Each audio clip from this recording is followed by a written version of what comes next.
So I decided for my video diary this week, I know I haven't been keeping up with these very well, but I've been a little busy. And here's what I've been doing.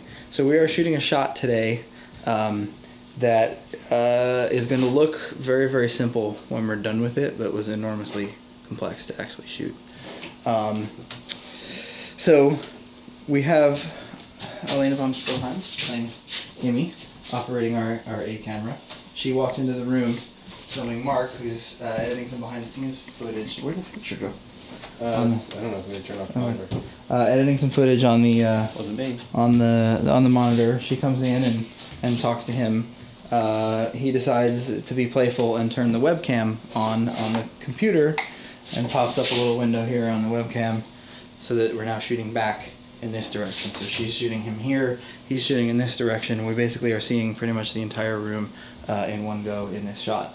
You'll notice we have some tracking markers up on the screen, because everything that's going to go on the screen is going to get composited in post. So he's watching some footage that he shot earlier that day, and some sort of pretty hefty emotional stuff happens, and they have a sort of emotional moment, and then I won't describe, I don't want to give too much away here, but suffice to say that there's an interaction between the footage that he shot earlier that day and the actual footage that's being shot on the screen right now.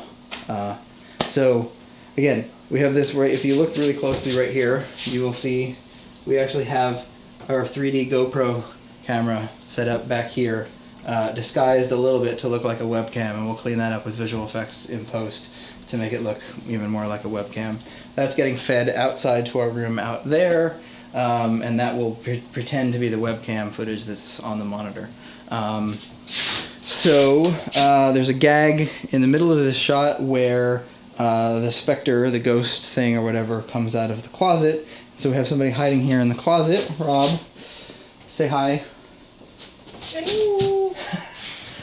with a specter that he puts up in front of the light, so that while she's standing right here and the webcam sees her, the main cam sees the webcam seeing her, and the shadow sort of passing over her, so that when we VFX the specter in post-production, it actually casts a realistic shadow on her.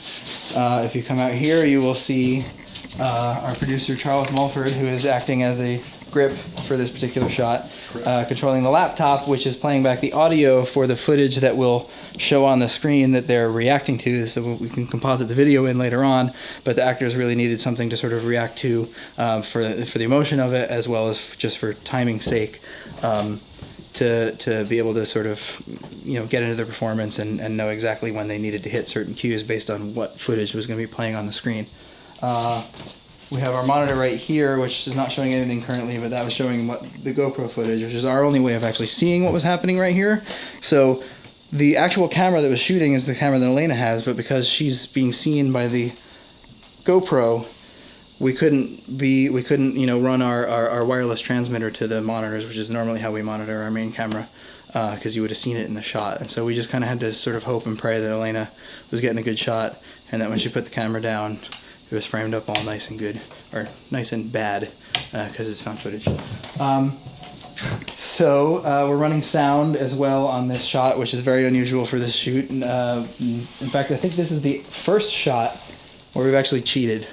And I don't know if I'm actually even going to use that, to be honest, because the camera audio sounds great, but we've been trying to keep it very, very real as far as audio goes, and mostly run audio off the camera and only have lav mics, wireless mics on the actors when they were playing the characters in the movie, and would therefore, as their characters, be wearing wireless microphones. But we're going to cheat a little bit on this shot, or we did, just to sort of, because it's a very quiet scene and I wanted to make sure that we didn't lose any lines. So that is how you shoot an easy found footage shot. This all went, it was probably an hour or two of setup, and then we broke for lunch, and then we came back and we took, how many takes? 9. 9 takes, according to our script supervisor, Tiffany. Of a continuous 4-minute long shot with 2 cameras looking at one another. This is probably the 4th or 5th most complex shot we have in this shoot. We have a couple of other doozies coming up next week, but just wanted to give everybody an idea of how easy it is to shoot a found footage movie. You just grab a camera and you go out and you shoot, So all these guys have been killing it, and we can't wait to show you guys what the end result looks like. So, peace.